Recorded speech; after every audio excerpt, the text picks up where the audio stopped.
Good evening. Welcome to another edition of Chip's Cabinet, where we take what we have and see what we can do with it. Found some pork chops in the refrigerator the other day, so we're going to take some pork chops.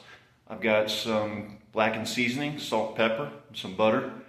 We're going to put those together, cook them, and see what we come up with. Of course, the main ingredient is the pork chops. These are rib chops, thick cut, that I got from a local market. They've been sitting at room temperature for a while just to get them ready for cooking, throwing them in the pan.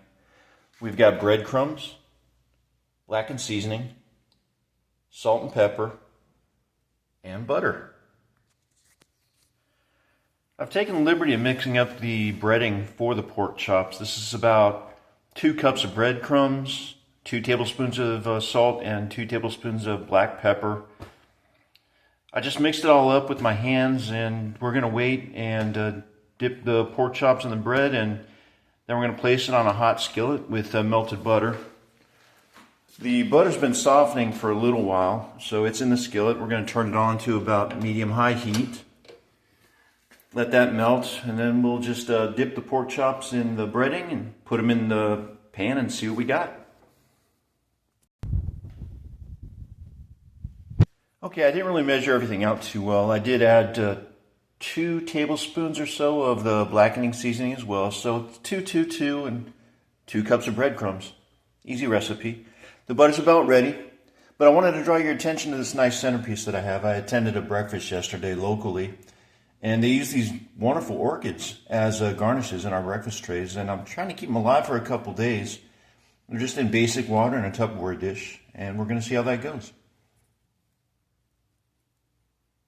Coat your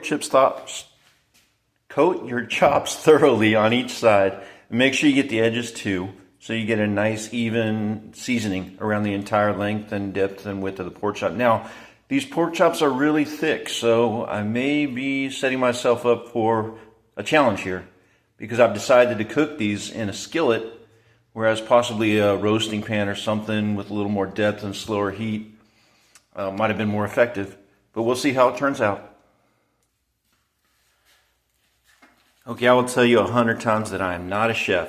I'm thinking the best thing to do with these chops, since they're so thick, is maybe sear them on both sides on high heat, medium-high heat. We'll turn it up a little bit.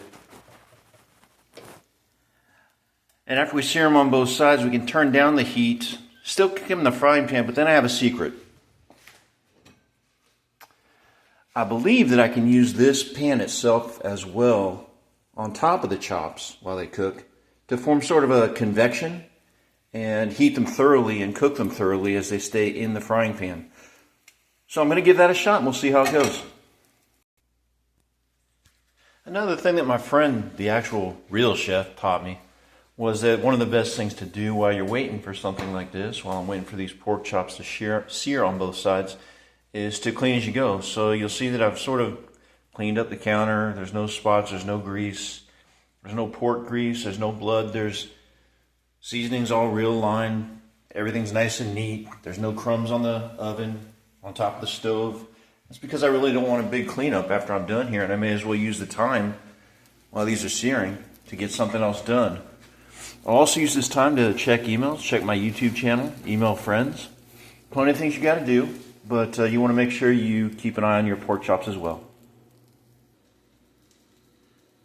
Okay, well, there you have it, the Cajun blackened pork chop. I was about to cheat, to be honest, because I was a little worried about the thickness.